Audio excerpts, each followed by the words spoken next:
মুখ্যমন্ত্ৰী মহিলা উদ্যমিতাৰ চেক আমি ৩৩,৮৯০ গৰাকীক যোৱা ৩ ফেব্ৰুৱাৰী তাৰিখে বিতৰণ কৰিছিলোঁ।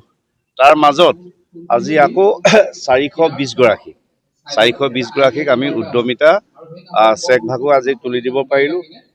আইসকলৰ মুখত হাঁহি আৰু আনন্দ আৰু প্ৰত্যাশাৰে ভৰা মুখবিলাক দেখি আমি আনন্দিত হৈছোঁ যে স্বনিয়োজনৰ বাবে মাননীয় মুখ্যমন্ত্ৰী মহোদয় যিখিনি আঁচনি যুগুতাইছিলে প্ৰতিভাগ আঁচনি আমি আইসকলৰ হাতত বা নাগৰিকৰ হাতত আমি তুলি দিব পাৰিলোঁ।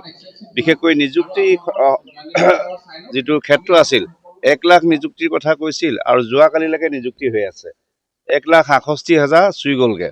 গতিকে পুনৰ মুখ্যমন্ত্ৰী মহোদয় আহি থকা দিনত ৰাইজৰ আশীৰ্বাদ কামনা কৰিছে। তাৰ বাবে জন আশীৰ্বাদ যাত্ৰাৰে সৰ্বসাধাৰণ ৰাইজৰ লগত জনসম্পৰ্ক কৰিবৰ কাৰণে নিয়লক প্ৰয়াস আৰু প্ৰচেষ্টা ৰাখিছে।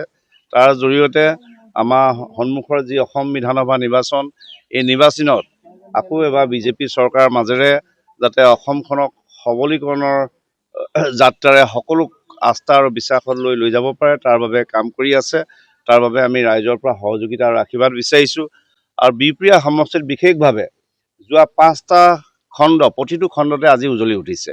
সি শিক্ষা খণ্ড বুলিয়ে কওক, স্বাস্থ্য খণ্ড বুলিয়ে কওক, কৃষি খণ্ড বুলিয়ে কওক, মহিলা সবলীকৰণ যাত্ৰাই হওক, যুৱ সবলীকৰণৰ যাত্ৰাই হওক, কৃষক সবলীকৰণৰ যাত্ৰা হওক, এই যাত্ৰা আহি থকা দিনত আৰু অধিক ত্বৰান্বিত কৰিবৰ বাবে আমাৰ ৰাইজৰ আশীৰ্বাদ লাগিব।